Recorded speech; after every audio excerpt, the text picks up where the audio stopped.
or good evening, and welcome to the so-called What If discussion.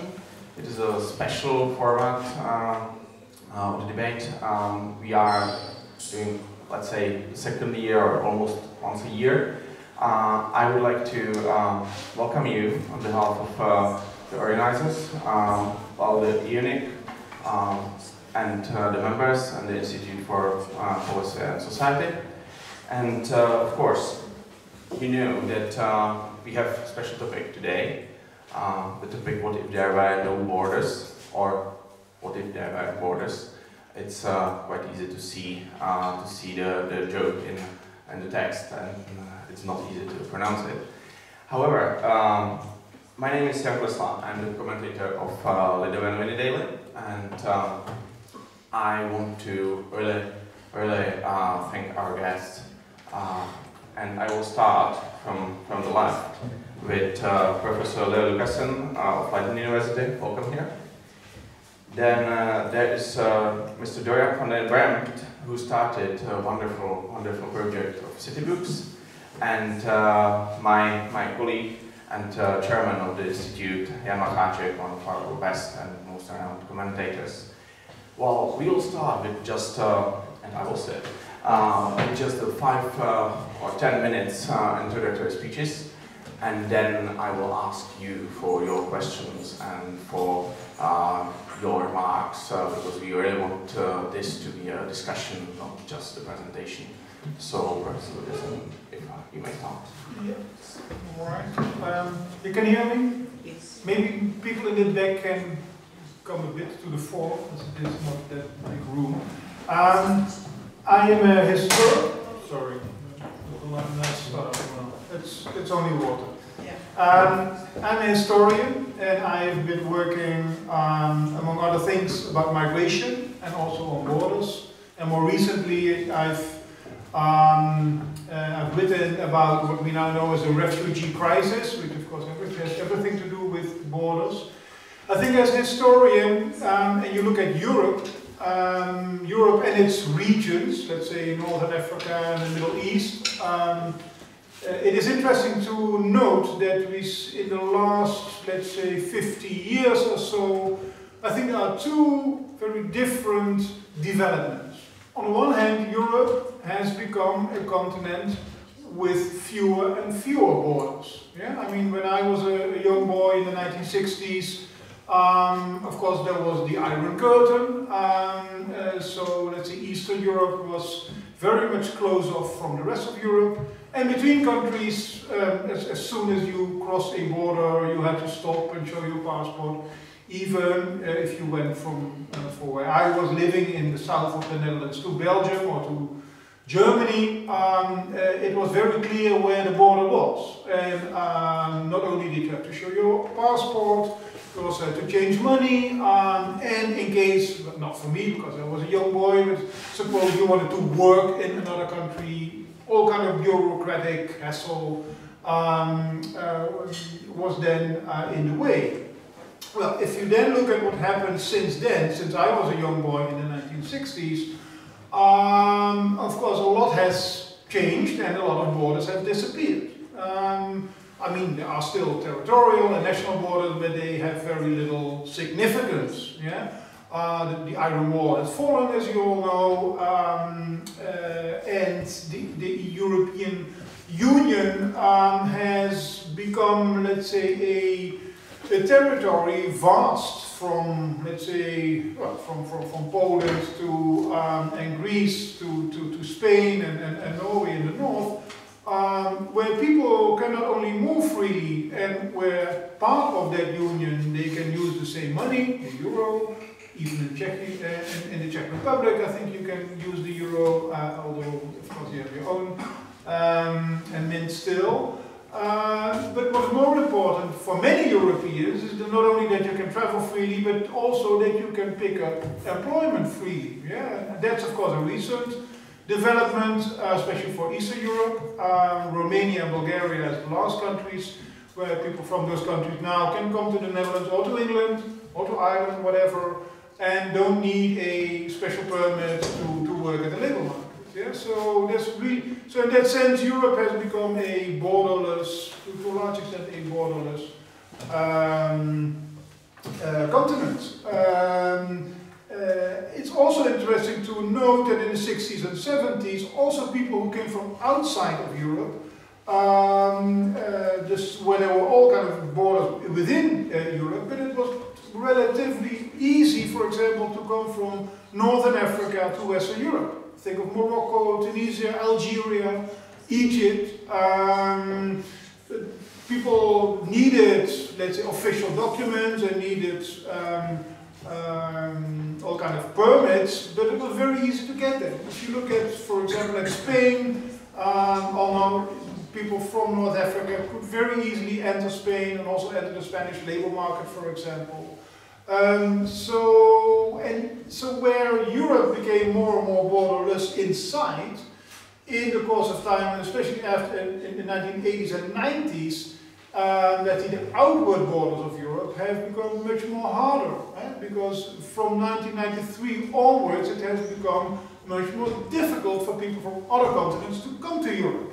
And that is, let's say, after the Treaty of Maastricht in 1992, the European Union has devised a visa regime, which means that you need a visa in your passport before, from a third country outside of the EU, you can come legally to the EU. And so you will not get a boarding pass if you're in Beirut and you don't have a stamp of a visa in your passport of an EU country.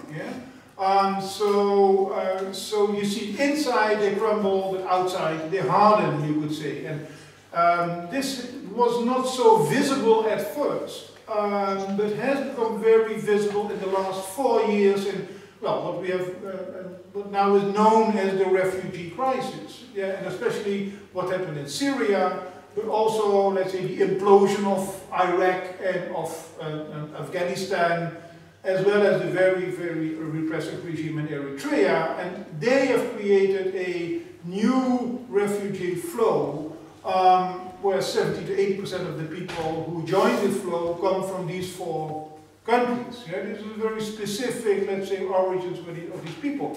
But by the time, let's say, that the crisis emerged in these regions, in the Middle East and in the Horn of Africa, then it had become very clear that going to Europe was not as easy anymore. And that you had to rely on human smugglers, that you had to rely on boats to reach Europe, especially Greece and Italy and Spain. And that made also this refugee migration very visible, much more visible than in the 1990s, where the numbers were even higher than they are in this decade. Many people have forgotten that.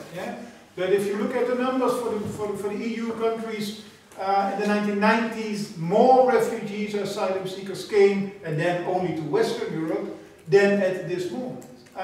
Only now it has become much more visible, it has become much more debated. And well, so that's one of the questions that I'm interested in, but maybe we can go into this in the discussion, is why that we are now much more panicking about migration from especially the Middle East and Africa than in the 1990s. And it's not the numbers, it's not where people came from.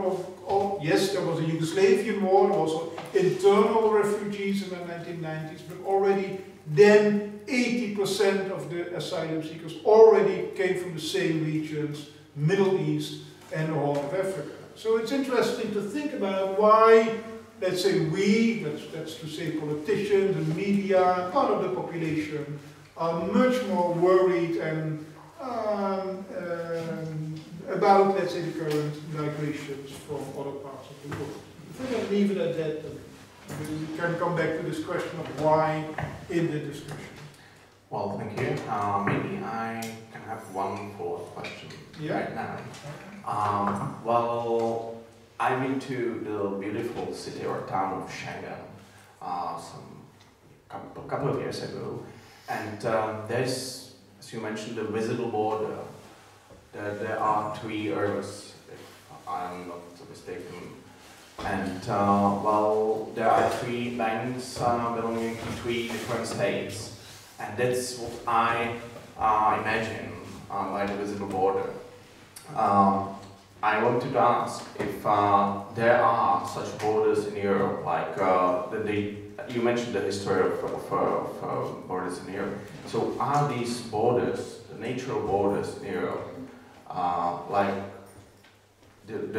are the borders in Europe natural or like administrative, like historical?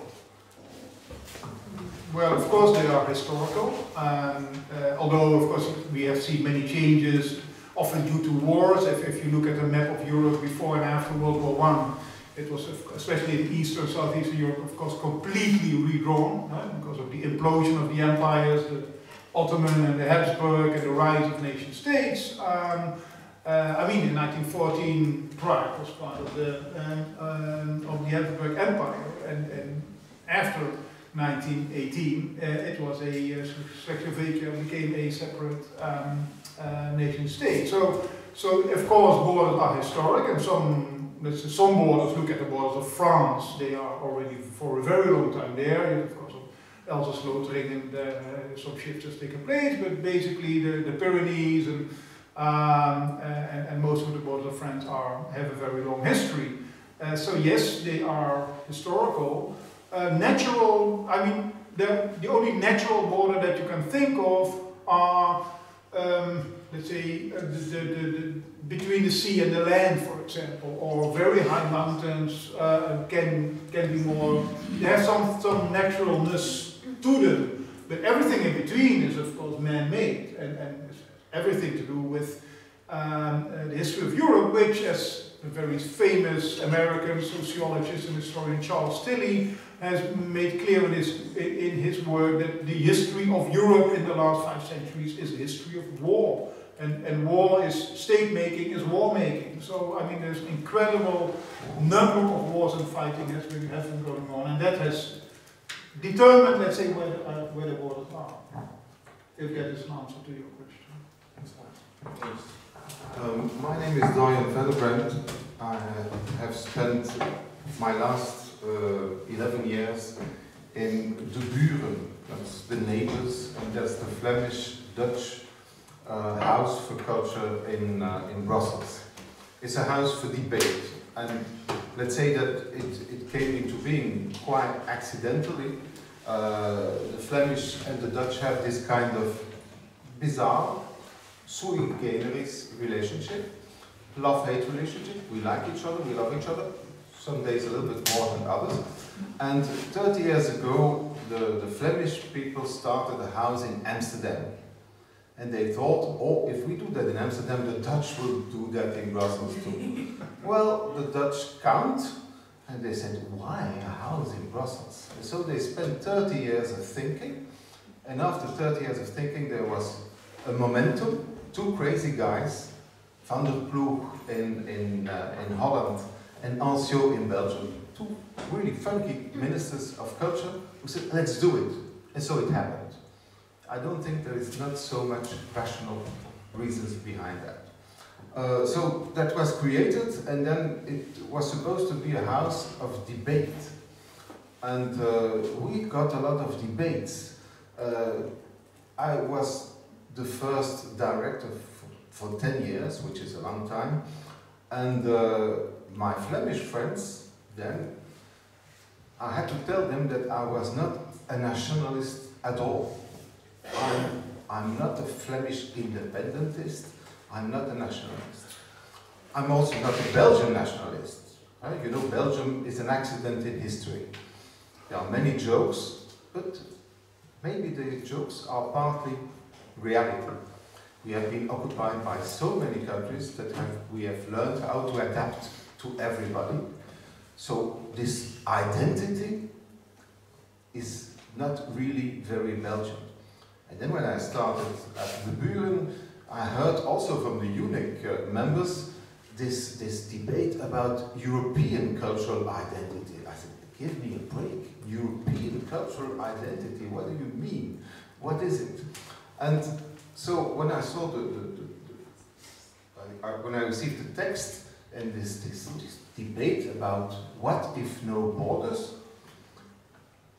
that was a very funny title for me, and I must say I'm a little bit nostalgic to the time where there were borders. And then I quote Pistoletto, the Michelangelo Pistoletto, the Italian artist, who said, we have to love differences. We need differences, and then we can love differences. What I don't like is to see the Hard Rock Cafe in Prague, and the Hard Rock Cafe in Tokyo, and the same with Zara and all this other shit. And once I made a proposal that in Brussels we should at least have 1 hectare, 10,000 square meters, with only shops and businesses of craftsmen and shops belonging not to a chain. We have to avoid this big thing, this big distribution who sells the same shit to everybody in every place. So, but why have we borders? We have borders because in human history we always tried to be bigger. And then when it was bigger, we divided it. The Romans were not very bad in making empires. They had this divide et impera. And we see that we now have this in Europe also. We talk a lot about European values and European identity, but in fact everybody is looking for his own business. And I must say I'm probably the oldest in this room. When I was 18 there was still the Soviet Union, there was still an Iron Curtain. And I remember my first visit to Berlin. You had this Luna Park in the west, that was really funky. And then you crossed the border and you came in East Berlin, and I remember Unter der Linden, without any commercial announcement, very quiet, classical music, good theater. So, of course, it was more rock and roll in the west, but I must say that I was also very surprised by this communist part of Berlin. And yeah, what I think that we have to look for is we have to look for new rituals, how to live together in Europe. Men and women have to decide what will be the new rituals, because we've seen that we have done some mistakes there in the last few thousand years. But also in our rituals to go along with neighbors and with different cultures. I think that there is a very interesting time starting. And of course, Erasmus is great, and my kids all went to abroad and go now to weddings in Sweden, where a Swede is marrying an Italian girl, but that's a very small elite. In fact, we have to look after a Europe, how it will become more humanistic, and how will we deal with the fact that we are not leading anymore. Europe as a continent is not dominating anymore, neither the ideas nor the economy. So it's hard to learn to be smaller and to be humble, but we will have to learn that. I think with that. Thank you. Also one follow-up question, because I just read that Harry Lee Oswald emigrated to the Soviet Union, and he returned to the United States and moved to Houston just because there were no nightclubs and McDonald's in the Soviet Union. So I would like to ask if, as you mentioned, these high street stores, this let's say, these cathedrals of globalization, is it really such a big price to pay for being free, for not having the borders, or would it be better to live in something even guy like Harry Lee Oswald didn't like? Your comparison is quite tough, huh?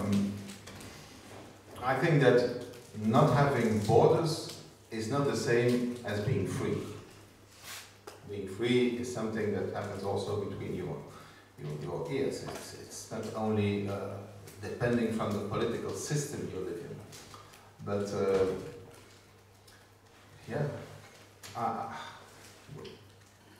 when you speak about those days in '63, when Kennedy was murdered, it was not because Alvin Oswald traveled to the Soviet Union. It was because it was a rather corrupt country, and the famous families that we considered as royalty in those days. The Kennedys were not that clean as we think. So I believe that's what I call new rituals. We have to accept new rituals to live with each other. And I've now, my wife and me have an Afghan daughter that we adopted, and she's in Belgium looking for papers. Just the discussions we have and everything we have to learn about this difference is so important and so enriching. So I think we will need some more time to come to a new equilibrium. Thank you. And last but not least, I have Honza here, who personally helped this country to be a free one, to not to have borders. And while I would like to hear his view on this issue after so many years. Okay, thank you. So I think it's important to differentiate among borders and curtains. There was an iron curtain here, which was isolating communist countries from the Western European countries. It was isolating Warsaw Pact countries from NATO countries, whatever you call it. And everyone of my age remembers it very well. So it was a very special kind of border, and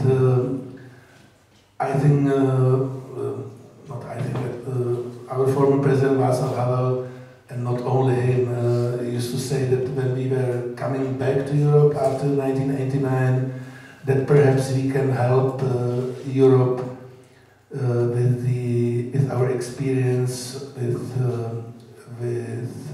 having no freedom or living in this kind of controlled communist society, which is a very important experience, because in former Western Europe, or in Western Europe, there were already at this time only older people remembered what it is to experience non-democratic societies without freedom.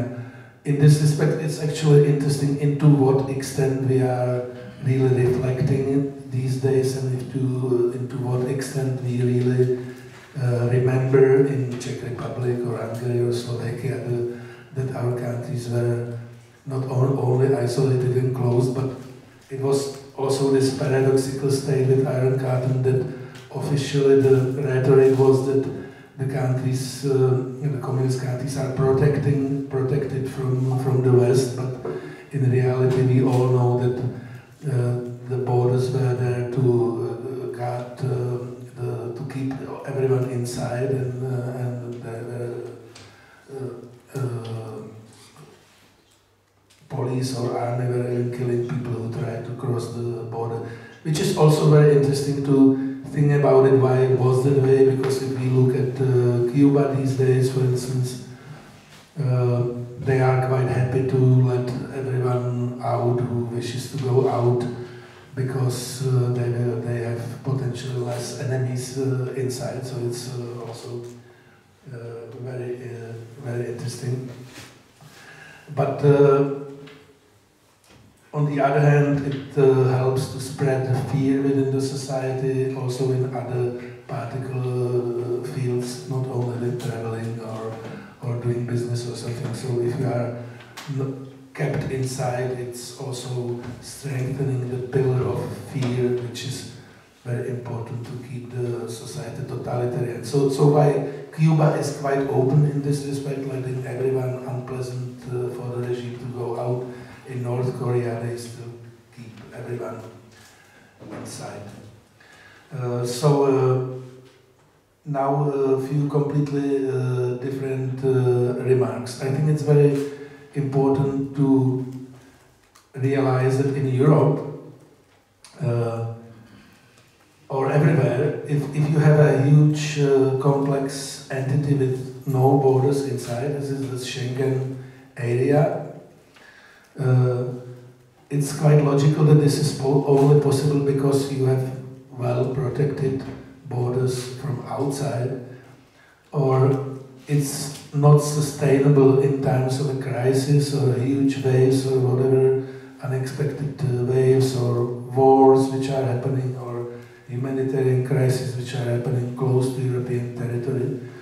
So you can only keep this open borders in Europe, which all we know that it's great and we enjoy it absolutely, that it's possible only because you have a proper protection of outer borders of this entity, which is something different than the border is not penetrable.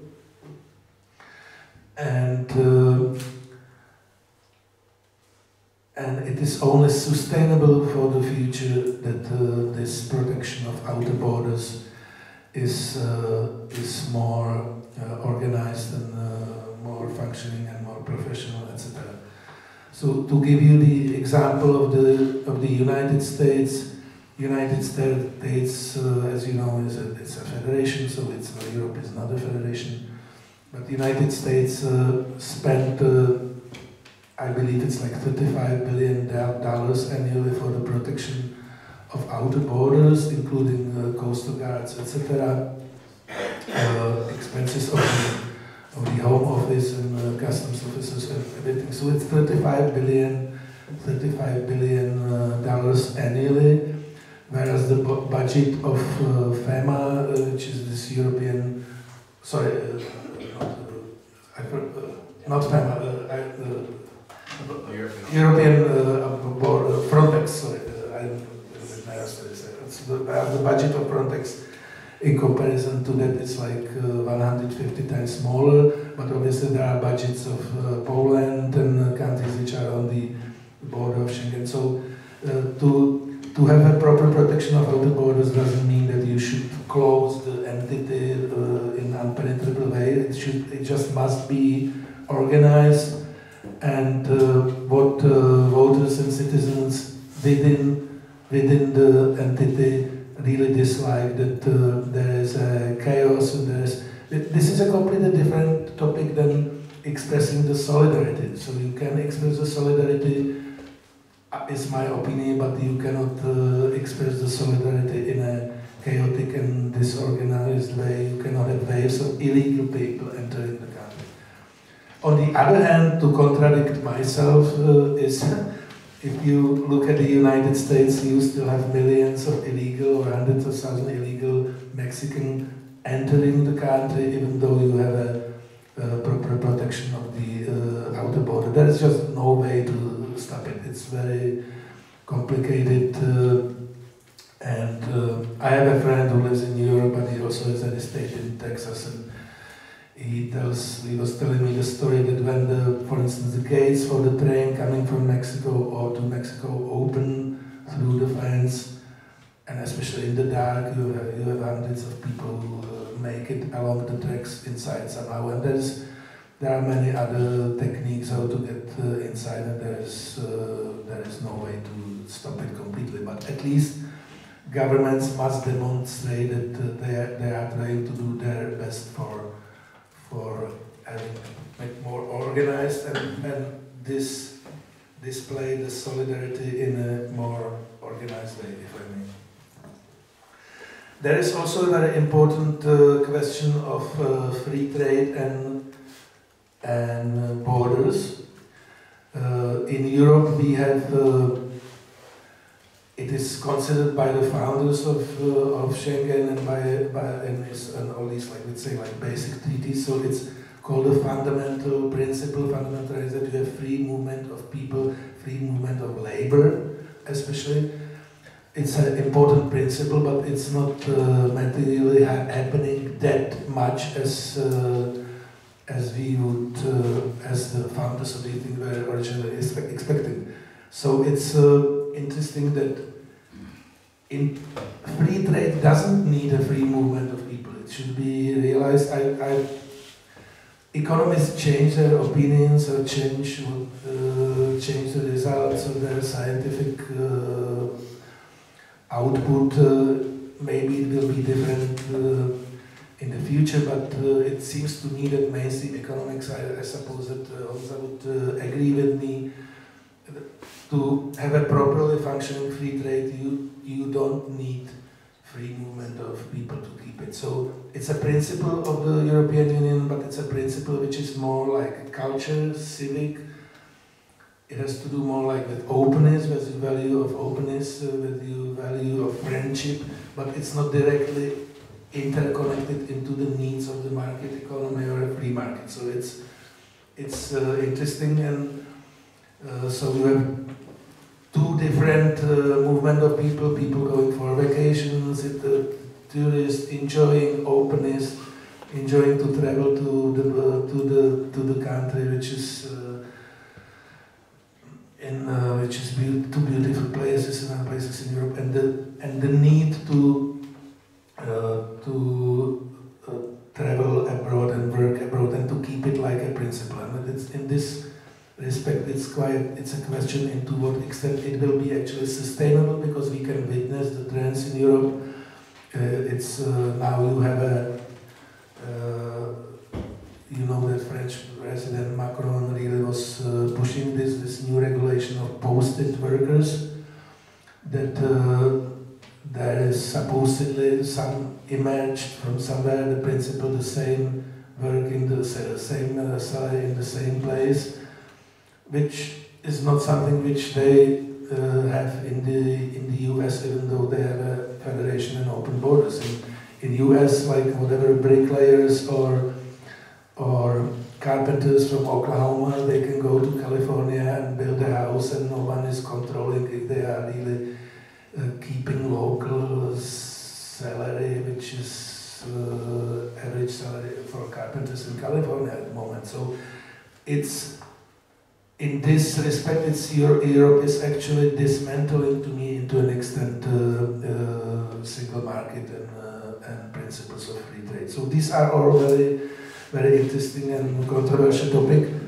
And last, to react for my predecessor, say, like when he was speaking about these Zara's and whatever McDonald's, I am more optimistic in this respect. I also don't like these chains which are the culture, which are the same everywhere in the world, but I think that they create, by doing this, the globalization creates the incentive and pressure to have more things, more entrepreneurs who go against it, who open local shops. So more McDonald's, you have more very unique, authentic cafes you have also. So it's a counter reaction to all these trends. Wherever globalization and these like chains take over too much, there is always quite strong counter reaction, and I think we can witness it in Prague and Bratislava and everywhere. So the very last thing is I would like to mention is how, which has to do with the borders, how we actually didn't have borders in Czechoslovakia, as you know. After the split of the country, we had the borders, and we had these queues of trucks at the border, and it was very unpleasant. And it's gone for more than 10 years now, and it's interesting how quickly people consider it to be this to be a matter of course, and it's because of the European Union. It's not because of the Czechs and Slovaks. It's because of the European Union. We don't have these borders, and I think that politicians should be more to say it more often and more publicly that if they have an impression that the European Union is very unpopular, so perhaps they should remind of people that, for instance, this example of having no borders again between Czech Republic and Slovakia is because of the European Union. Thank you, and one follow-up question for you as well. I completely agree that in strict economic sense you don't need free movement of people, as you can see in the United States, between the states, but you need free movement of goods, of course, and services. But right now we are facing terrible problems in the labor market. We have a shortage of skilled labor. And the question for you, as an economic commentator, is actually, is it the solution? I mean, the immigration from outside of Europe, is it the solution for this problem? You can hear it in Germany. German automotive saying that they need like 1 million people right now, and while we have like the lowest unemployment rate in the EU here in Czech Republic. So from the broader economic perspective, is it the solution, I mean, the immigration for our current economic problems? It's a different thing. Like, what kind of immigration you mean? Like, if you want to help people in need who really are escaping from the war or from some catastrophic situation or humanitarian crisis or this and that, this is a completely different thing than managing the economic migration. So in managing the economic migration, for this we should be as flexible as possible, and we really have a right to be more open to people and to nations from who we expect that they already are somehow culturally closer than if you help to people who are seeking temporary asylum or asylum. And so it doesn't have to be only like people from Ukraine who speak somehow, you can understand them, it's a similar language, even though not that close. But it's also about Vietnamese, because in history this country, for instance, had I think it was like at least 200,000 Vietnamese under in 1980s and late 70s who were working in communist Czechoslovakia, and so they historically already had some experience with us, and we have some experience with them. So these are to me, completely different matters. In economic migration, you have an absolute right to manage it according to the needs of the economy, and it's not for everybody. And as far as asylums and help to people who really need the help, it's a completely different chapter. I just believe that it's not sustainable to do it in some disorganized way. Look at Canada. Canada is absolutely open and friendly and helping people in need, but it does it in absolutely organized way. You cannot call it illegal migration into Canada. Thank you. Well, and now, of course, I want to ask the other panelists if you have any remarks and comments. About what has been said so far, you mean? Yeah. Well, I think when it comes to your question about, let's say, does Europe or certain parts of Europe, do we need migration? Well, it depends. I mean, I think economically, Europe really has profited from, let's say, the freedom of labor migration internally,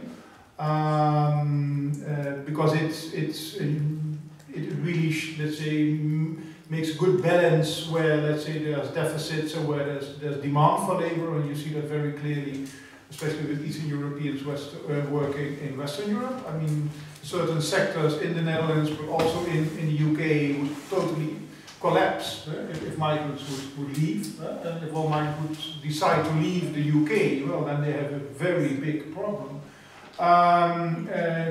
Another thing is, so I think that in general, migration, especially if it's labour markets determined, I think it's one of the best ways to organize economies, and Europe has been doing that, of course, for centuries. I mean, we should not forget that Europe is, and not only Europe, by the way, but to stick to this example, has been a continent of quite massive migrations in the last, at least in the last 500 years, if not more.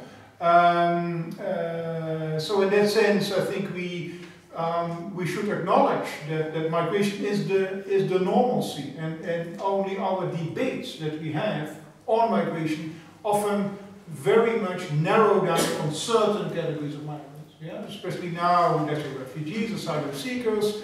So let's take people now leaving Africa by the use of human smugglers. So last year some 300,000, this year probably 150, 200,000 people from Africa trying to reach Europe in an irregular way.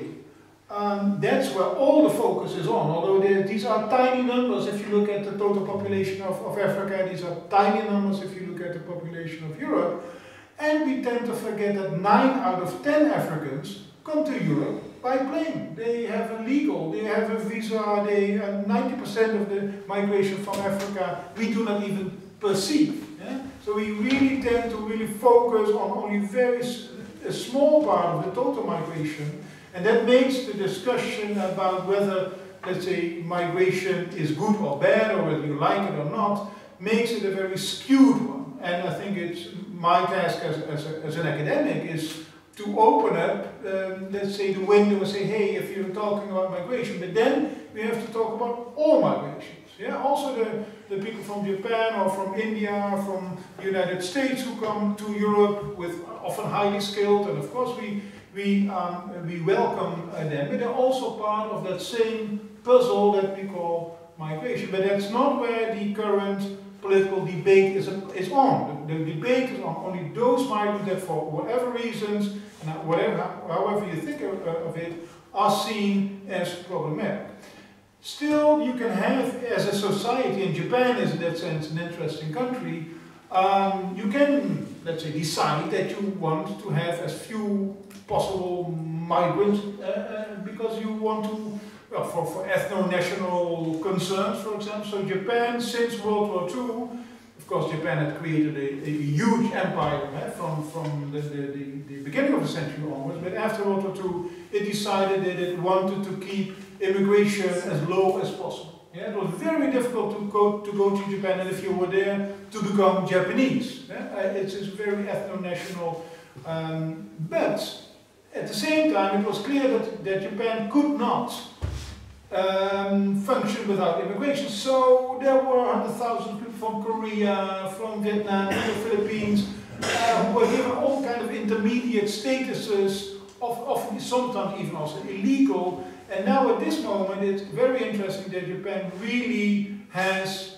run against the wall, because the country is now graying in a very rapid manner. So the elderly proportion of the population is huge. So now they have to think about, well, to accommodate and to let in more and more migrants, but this comes a bit all of a sudden. They have not, let's say, have this practiced migration and integration for a very long time.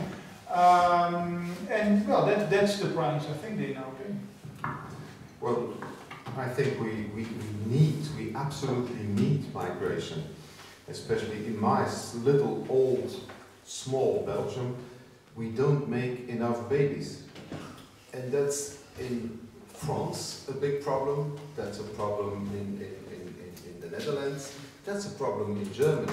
Our population is aging very quickly, and when I see how many people from Africa, from Asia, work in normal jobs and do these jobs that we don't want anymore to do.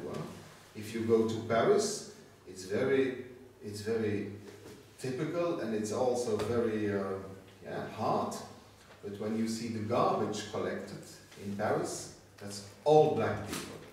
Nobody is white in this sector. So they accepted to do it. And let's say that 100 years ago, when the immigration started, to my country, for instance, the Italians first came and the Moroccans came to the mines because we needed people to work in the mines. They were smart, and after one generation in the mine, they started this little Italian restaurant. And after 3 generations, they had all kinds of businesses. The Turkish people are different migrants than the Moroccans. The Turkish came, bought houses. They had in mind to stay and to become part of the country. Moroccans always had the dream to earn money and go back and build something up in their own country. But we speak a little bit and not very seriously about economic migration. I would like to emphasize also on the fact that cultural migration has enriched us all. And when you see who won the Nobel Prize Literature this year, it's a British gentleman called Isiguro. Well, he's a bit Japanese too, from origin, and he brought something. We have got so many people who came to the British culture to enrich them. If you see today, there is also a migration that we never mention, because we are a little bit ashamed of, especially the British. When you see how much Muslim money from Iraq, from Syria, from the Gulf states came to England to nourish their economy. So Chinese are buying everything in Europe and Africa. This is not always very pleasant to see this happen, but if they did not, well, we would have a lot of industry dying also. So I think this exchange has to be organized, and it's not a Schengen problem. It's not a problem of only to like nice migrants. Of course, that would be ideal. But you mentioned Canada as a friendly country. Well, Mr. Trudeau is extremely good looking. He has a very pretty wife. He has a magnificent discourse. But today, to enter Canada, you have to have skills. And skills they need. And if you don't have the skills they need, you don't come in. So the beauty, the ideal Canada from 50 years ago is over. It's over. Everybody is counting now. And I believe that we maybe have to make new regulations and new rules, not only in Europe, but in a global way. I wanted to make a little remark, because that's something that we discussed a lot at the Buren, is that, of course, we don't have the United States of Europe. There is the United States of America, 51 states with one money and more or less one culture. But we will never have, in the next few hundred years, the United States of Europe. We made once a suggestion to build something up as the United Cities of Europe. Because Europe is known for its cities, for its strong cities, who carry the history, who carry the culture. And I believe they are more important than to look for treaties. We make treaties when we have to.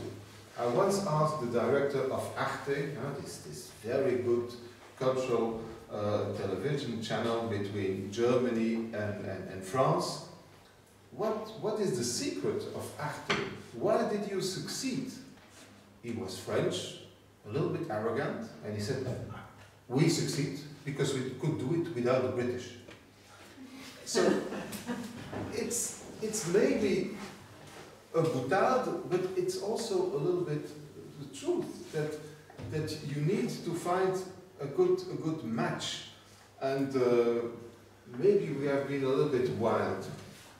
For me, the most beautiful example of migration is Sweden, of integration.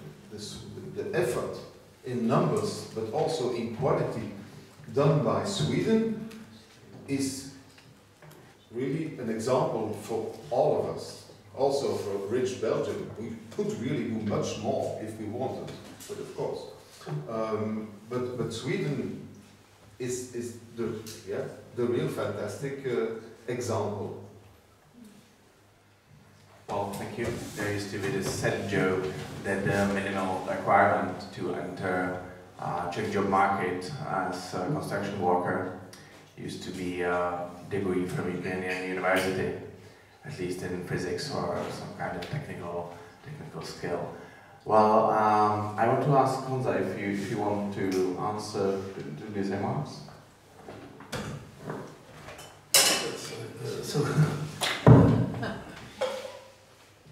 Just very few remarks. You said that in London, it would cause big collapse of the economy if migrants want to go home or something, or all go home at once. So this is, I absolutely agree, but I like to speak about New York economy, for instance. In the basement of every single restaurant in New York City live illegal Mexicans who are washing dishes continuously. They also sleep there, live there, they are all illegal. They also deliver pizza, deliver food, and they are using electric bikes. They always they go very quickly these days, and they are dangerous. But the economy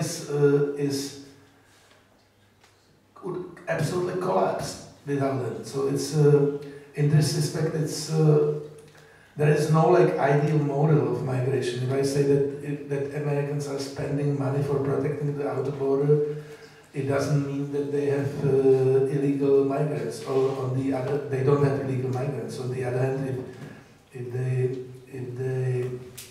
if someone comes with some funny ideas like the wall or expelling all these people at once, it's one has to laugh a little bit because they all rely on it. And also the American system is very complicated for illegals, because if you are an illegal in the US, you also have a social insurance number and you can have a driver's license. So it's very complicated. What does it mean to be legal and illegal? But when I spoke about it, you definitely have much more people coming, much more migrants coming to Europe on planes with passports legally, especially to UK. And but this is still better than some illegal breaking in. So I think that what really, if people are scared, like with these new divisions in Europe that we in Visegrad countries or new members, we are against migrants. Well, we had 40 years of communism and we are still not re-educated enough. We didn't have colonies. We never had really racially mixed society besides Vietnamese. And if you look at the voting patterns in Eastern Germany, where a lot of people voted for AfD, so even after 25 years of re-education, of being part of more civilized, more cultured Western Germany, they still vote similarly like people in Poland or Czech Republic or Hungary, as far as and they have a different opinions on migrants. So it's not easy to re-educate the people and to defend little bit people.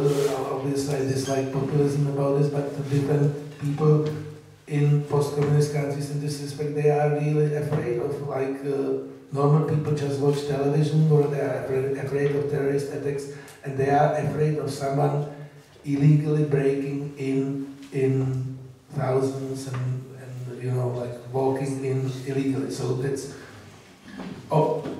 obviously, if you come on a tourist visa or a short-term working visa to London and you stay forever, it's also illegal. But there are there is illegal and illegal, right? Like there are differences. Okay, thank you. Well, now it's the right time to ask you for your questions and remarks. So we're going to be first, gentleman Sergio. Do we have a microphone actually? No, so please just if you can stand up and Yeah, ask sure. your question. So, my name is Chris Ardell. I'm an artist and a curator, and actually I came here to debate about unique organization or institutes, so I'm a little bit confused by the variety of themes you are proposing. It's not so easy to discuss it. So just the first remark, I would clearly not agree so much on about the thesis, okay, we are a shrinking society, we are older society. This problem exists since Augustus. Yeah?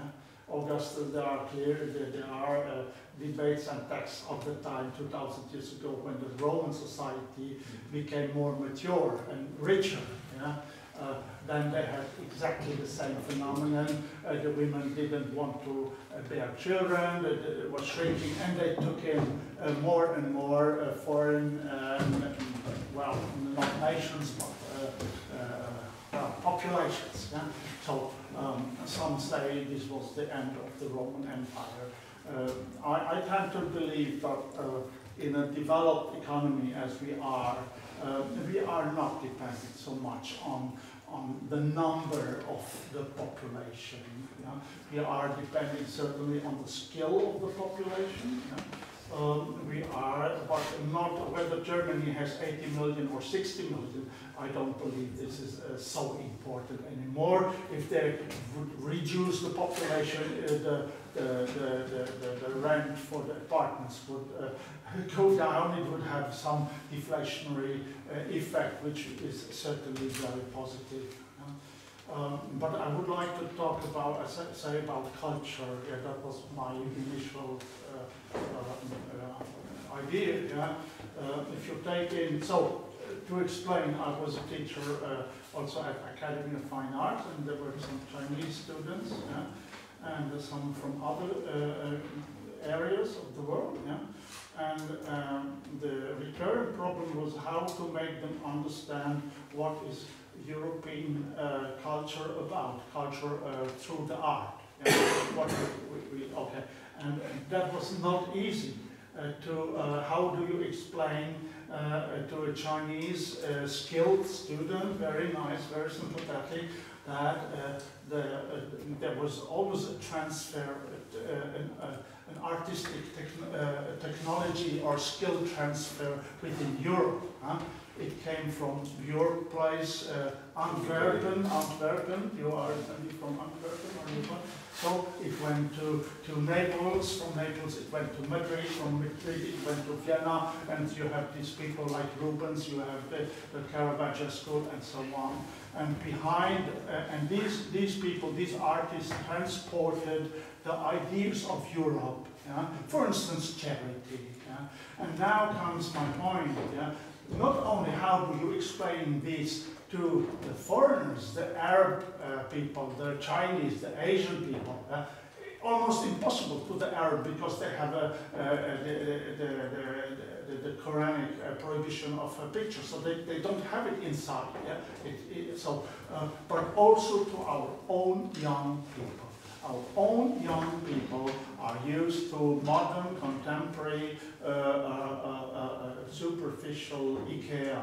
This IKEA, and now I come to the unique, the unique institution. Unfortunately, they are promoting this type of un-European culture. And I see it in a very, let's say, extreme way that we are confronting a kind of Holocaust of European culture, also through the unique institution. I'm sorry, what kind of Holocaust? Sorry? What kind of Holocaust are you talking about? The total erasure of European art and culture of the art, yeah? The total totalitarian erasure of the art. And could you be more specific, please? I mean, yeah, sure. because yeah, sure, I don't see, maybe just me here in this area, the erasure of culture. I'm sorry, I don't see that in Prague at all. Yeah, okay, so you ask, French Cultural Institute is now having a show of pictures. It's abstract, and it is like the 1950s in New York, people like Prof. So 70 years after, they are proposing it on and on again and again, the same abstract culture, which is not European. The abstract is not European. But total nonsense, if I may be so Sorry? If we can Let's make two remarks. I mean, first, I really object using the word Holocaust for in this case, changes in art. The Holocaust had to do with people in a very specific group. I think it's a huge, You can sit down. it's really a huge mistake to use this kind of word. Okay, but that's your word. Secondly, I think, why would abstract art not be European? I mean, it's Europeans who started experimenting with abstract art. So what's not European about this? Art has always changed and evolved. No. So where does it then come from? From Africa? From It comes from the Near East, exactly, from the Old Testamentarian cultures, exactly. And this is not Europe, yeah? I'm sorry, Palestine is not sorry. Europe. We are getting a little bit too deep into the cultural discussion. Yeah, and I'm sorry, let me rephrase the question for our panelists and for the rest of the auditorium as well. Well, do you think that we have some kind of, let's say, unification of culture in Europe? Unification of culture or something like that, or not? Homogenization. I hope we will never have homogenization, because that's the last thing. The big asset of Europe is the diversity. The fact that we can have so many different artists, so many different type of expression in one continent is just a very positive fact. And well, you mentioned the Citybooks. With Citybooks we had a project that we sent 5 writers and 1 photographer to what we called interesting cities, not important cities. That I picked from Warhol, who said, he was from Pittsburgh, so he said, I come from an interesting city who is not important. And we gave them 2 or 3 week residence in these cities, and then asked them to write 3,000 words about, well, a short story of 3,000 words where the city plays a role. We translated that in French, in English, and in Dutch, and in the language of the hosting city. And this is a project, the book was never written, but it is an internet project. So you can now find about 600 different stories. And we have got 7 million downloads over the last 10 years. So this way of making writers look at different cities, different countries, was for me very interesting, because I love the way that Moravia invites me to look at Rome, and the way that it's such a particular way. So this is for me a nice way of getting global. And so Ishiguro for me also is a very interesting example. Also the fact that the Shakira in Qatar has a huge collection of contemporary art, and that she's interested in. Yeah, she's breaking the rules.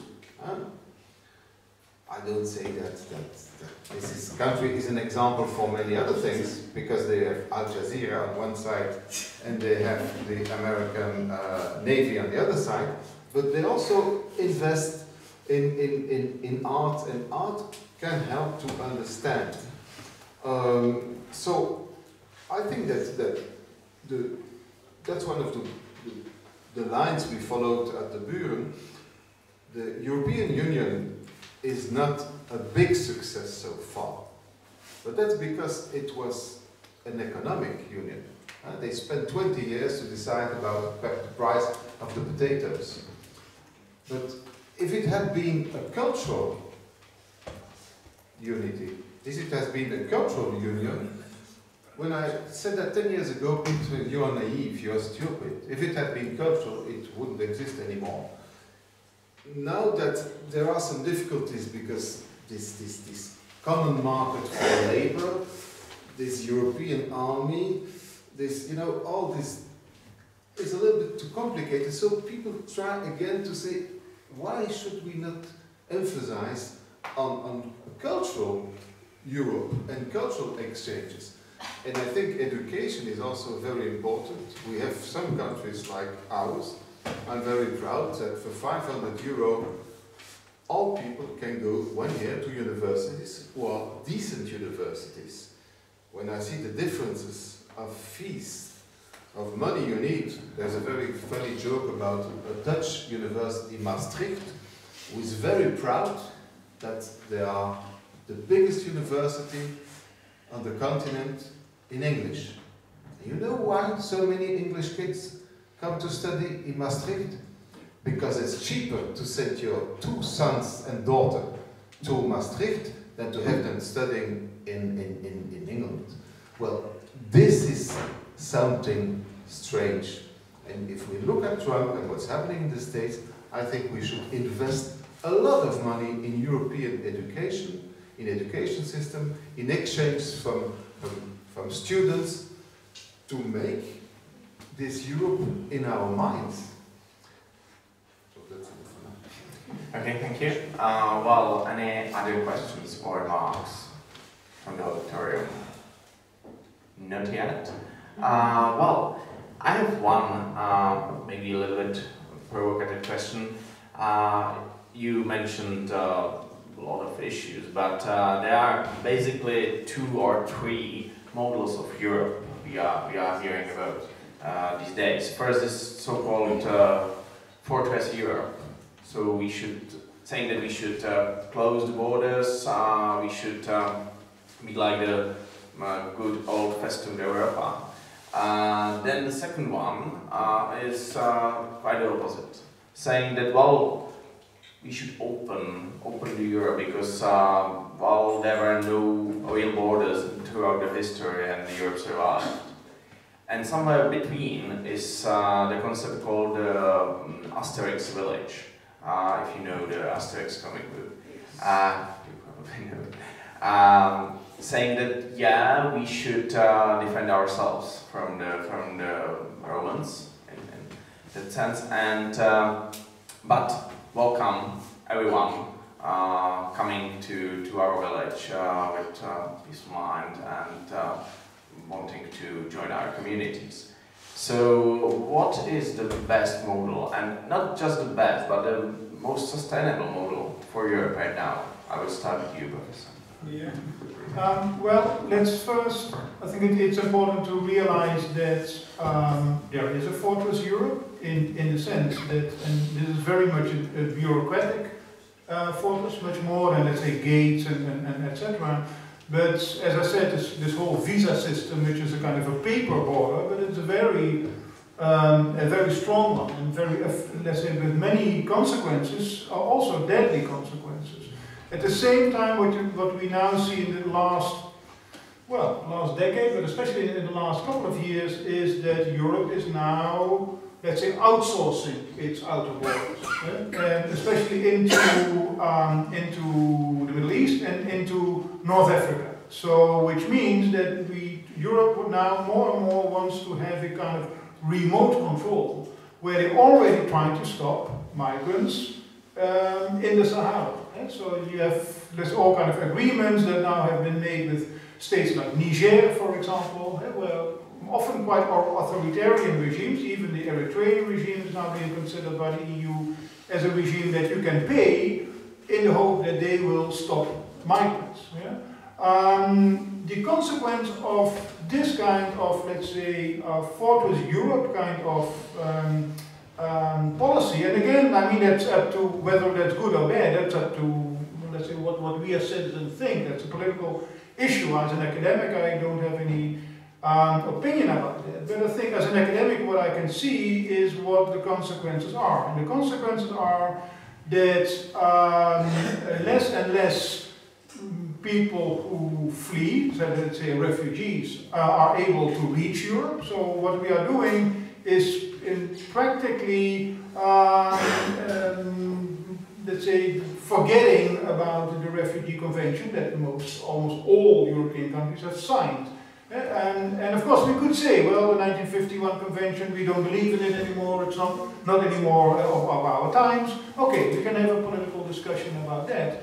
But that's not what is happening. What is happening is that in practice, it becomes impossible almost, or very dangerous for people who flee to reach, let's say, European territory in order to ask for asylum. That's one of and the consequences is that we make it very dangerous and very expensive for people who, for example, who want to reach Europe and who don't get a visa to do so. And those people who do survive and wash up on our beaches, because that's what practically is happening, the consequence of Fortress Europe is not that it directly so much stops people, but those people who come anyway, and at high risk and at high cost, well, they are the last to leave. And, because they have invested so much, or people have invested in them, that even if it would be a good idea maybe to go back to where they came from, that's the last thing they will do. So I think it has all kind of effects that were not intended by this whole Fortress Europe idea. So I think that it would be much more fruitful to think in a way of Europe as a breathing continent, that is, where people come in and go out. And to a large extent, this is already the case. Again, with legal migrants, that there are millions of people leaving Europe each year and millions of people coming back each year. But I think also when it regards not only asylum seekers, but let's say most people from Africa, there are not that many, but most people, they do not come, let's say, as asylum seekers, they come here to find work, they hope to find a job.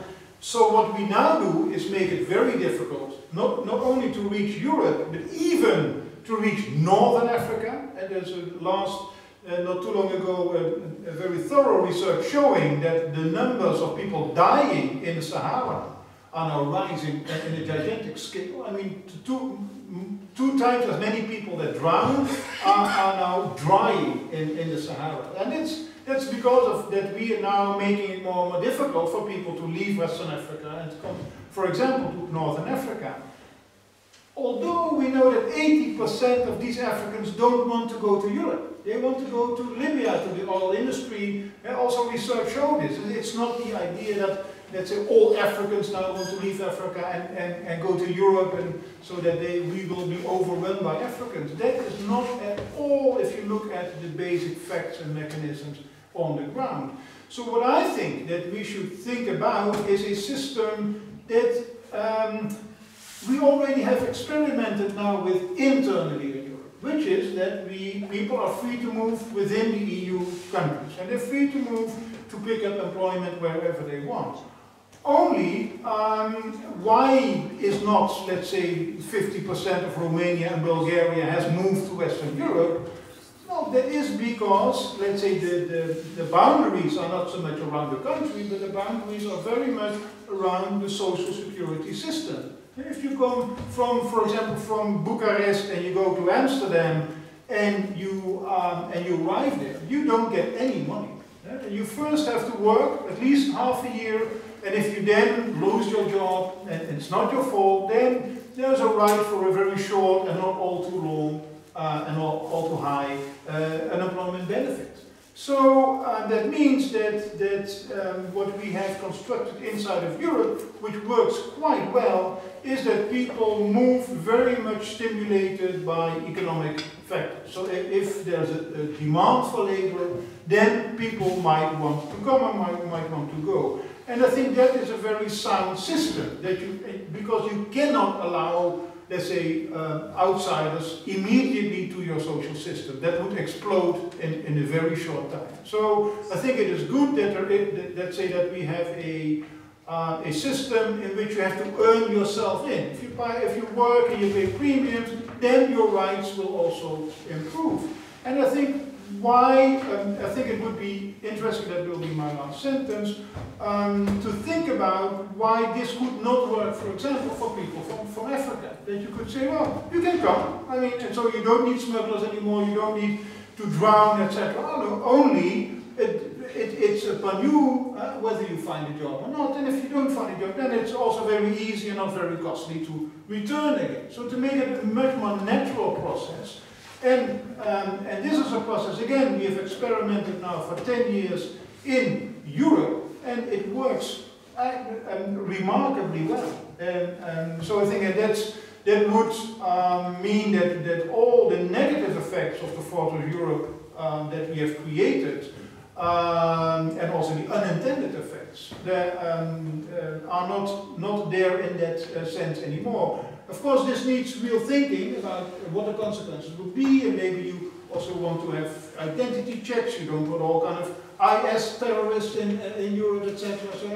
So there could be all kind of conditions that you build into this system. But I think basically, that's also your example with the Mexicans. I think it's interesting. If you 10 million Mexicans live in the US. And most of them have jobs, they work hard, etc. But yes, they have an illegal status. But it's a very natural economic process why they are there, because there's a huge demand for the labor that they are doing. That's very cynical. I don't give you a status, but you can work and make my make my economy grow. Come on. No, you can earn your status. Yeah, I mean, so it depends on, so if you pay premiums into your system, that means that you also build up rights. So it's let's say, gradually building up rights, and you can have a discussion of how fast you want to do it. And this is, by the way, for labor migrants. This is not a story for refugees. Yeah, I mean, there's a very totally different situation and different rules that apply. If I may have one more little short question. What about let's say, men or women coming to Europe as the labor migrant in your scheme and marrying here? And? Marrying here. Well... So both are migrants, you mean? Well, the one of them, and the second one, the second spouse, is a European citizen. So what in that case? Well, according to the European law right now, he or she will get not a citizenship but permanent residence. But in your scheme, what's going to happen if they divorce? Exactly the same what would happen if, let's say, someone from Poland comes to the Netherlands and marries a Dutch man or a Dutch wife. I'm sorry, Polish are actually citizens of the European Union. Yeah. So he or she would stay even after the divorce, or he or she would have earned the right to stay again. I mean, well, this is not the easy situation, and I'm asking, and I can say it right now, because there is the so-called acquis communautaire on the matter, and the European Court of Justice already said that you have the right to stay in Europe after you settle here, and the reason is a little bit, the reason according to the court is a little bit more utilitarian, but after adopting the charter, it's simply human dignity. So I'm asking about the matter of human dignity and fundamental rights. Isn't there a problem with the charter in your scheme? No, well, the big problem is with the current scheme, I would say, because these people are, to a large extent, already coming. Only now they have totally no rights. They are completely in illegality.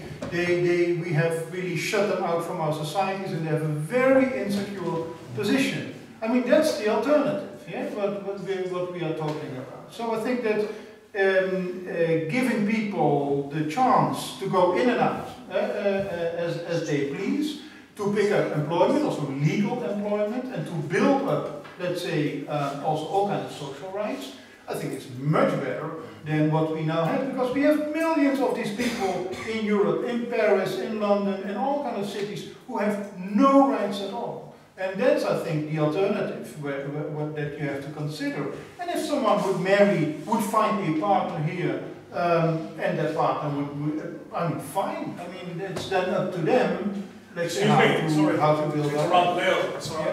Just why somebody can't just be free without getting married? Why do I need depending on another person? I'm sorry. I did not bring in the marriage issue. I'm sorry, this is not really acceptable. Sorry. I'm sorry, I'm just No, listening okay. to you. Yeah, but you can raise your hand and then ask the question. Just can behave ourselves. Yes, I mean, I did not bring up the marriage issue.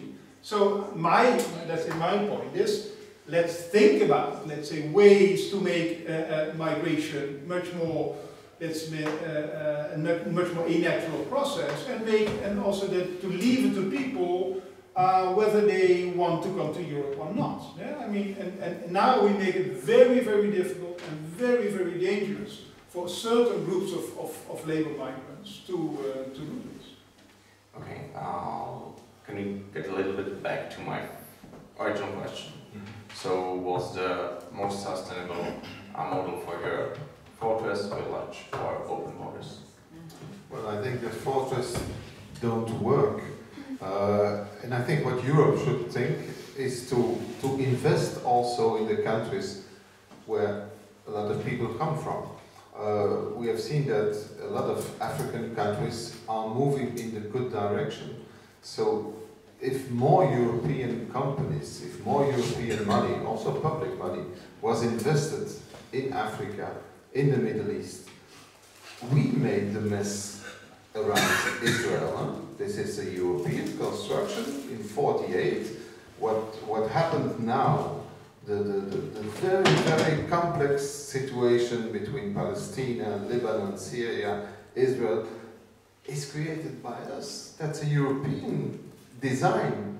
So we have also a kind of responsibility in this historical thing. So I think we have to invest in those countries, because that would, I like the idea of come when we need you and you will have legal contracts.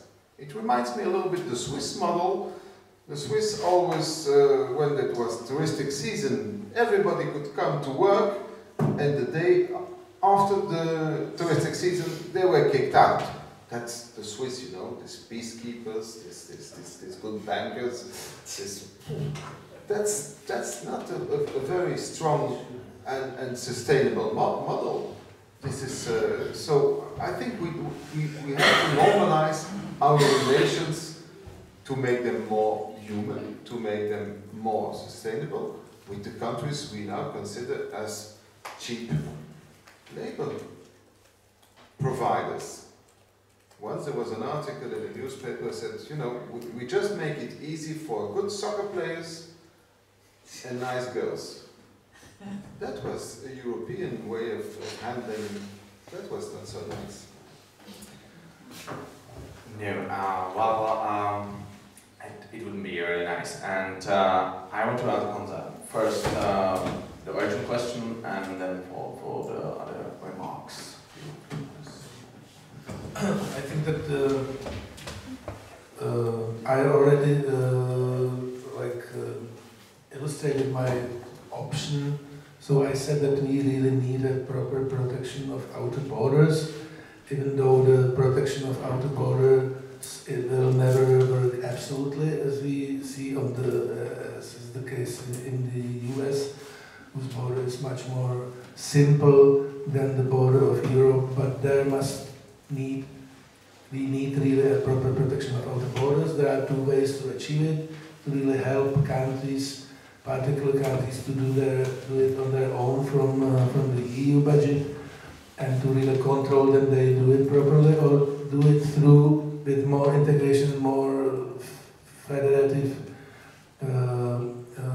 approaches to do it, budget money, but with much more efficiency. And that's one thing. We also need I know that from important reasons, which I'm not laughing to it, that it's very almost impossible to use the word camp, for instance, but we really need to build camps and to make deals how the situation stabilizes in Libya, etc., to have really to invest into these camps with proper schooling, healthcare. EU must invest there, and people would wait there properly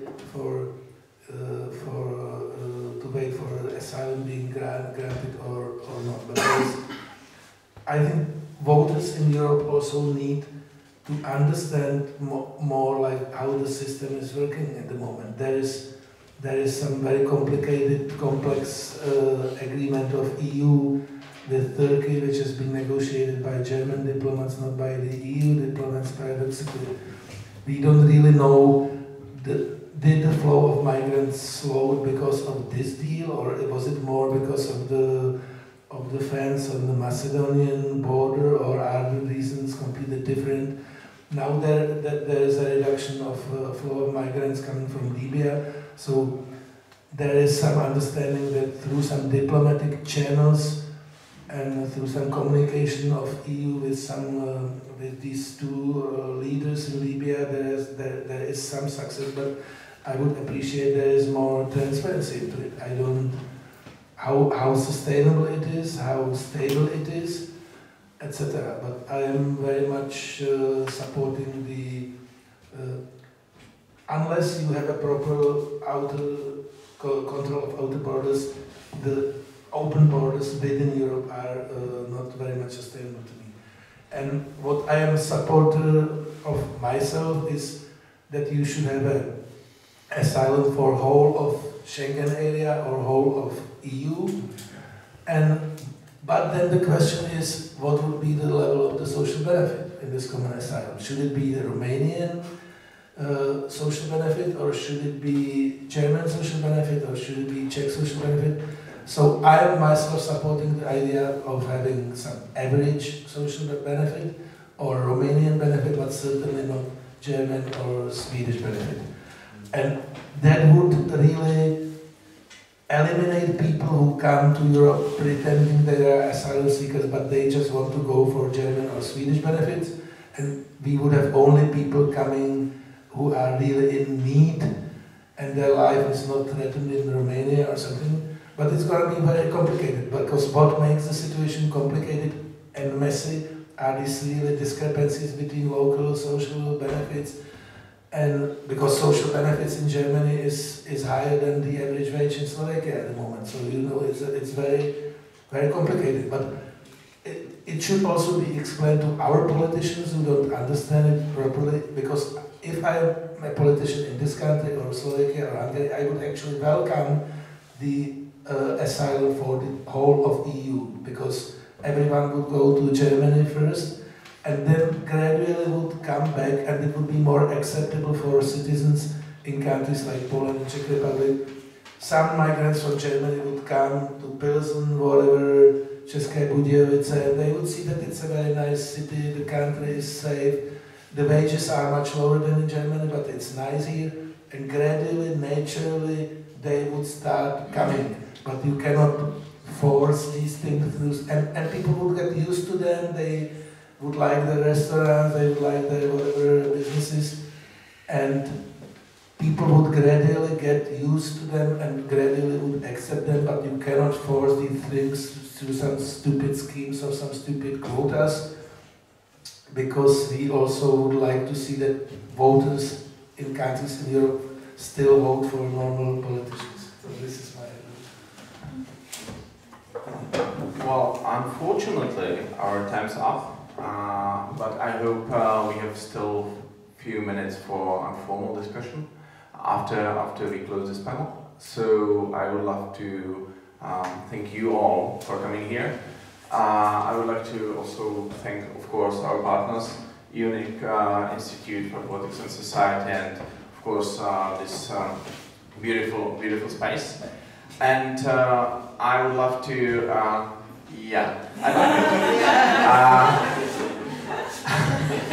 and of course, thanks to our guests. Thank you very much, and thank you all, and good night.